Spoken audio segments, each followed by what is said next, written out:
Hey everyone, it's May, and today I'm going to be talking about how to write a short story. If you haven't watched my videos before, I'll just quickly introduce myself. So I'm a second year English creative writing major at Cal State Long Beach. I have taken 2 creative writing short story classes.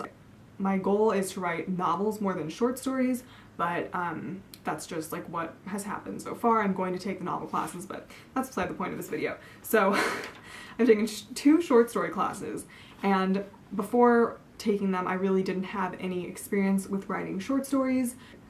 It's very different than writing a novel because you have so much room in a novel to develop your characters and have subplots and all these different things that are going on, and in a short story you have so little room. We've had page constraints in both of my classes that I had trouble getting them down to, like, I would write something and then have to decrease how many words I had because it would be too much, because I just want to like develop everything. I think I'm just naturally a novel writer, not a short story writer. But anyway, I'm just going to tell you my top tips for writing a short story, and these are not things that I came up with, they're from my professor from this semester, so credits to Stephen Cooper at Cal State Long Beach, because I just feel like I learned a lot from his class, and I wanted to share them with people in case anyone wanted to write a short story and wanted tips. So the first thing to think about for a short story is that something has to happen.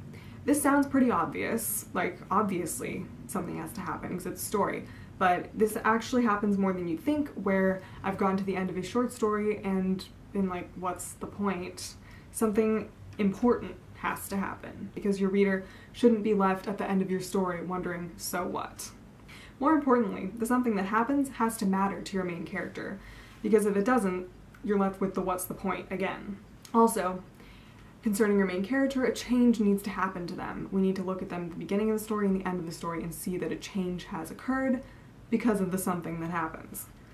And the something that happens needs to be significant. It can't be a day just like any other day. The event in your story should be the first, last, or only time something happens so that it's significant. Some examples or ideas to get you started with things that could happen are losing a loved one, having a friend move away, or coming to a shocking discovery about a family member. It needs to be something that's going to change your main character's life.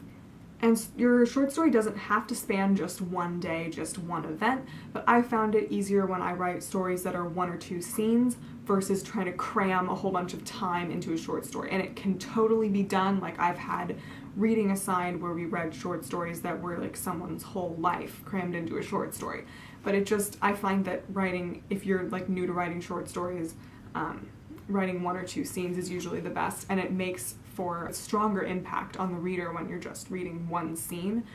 Because if you try to write too much in a short story, then you're left with a lot more narration and not enough dialogue, and your reader might have kind of a hard time getting into the story. So yeah, I would recommend doing 1 or 2 scenes, but it doesn't have to be.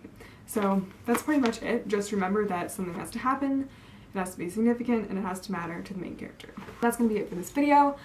I hope this was helpful. If you have any other questions on short stories or writing in general, please leave them down below. Or if you have any other video requests for me, I would love to do more writing videos.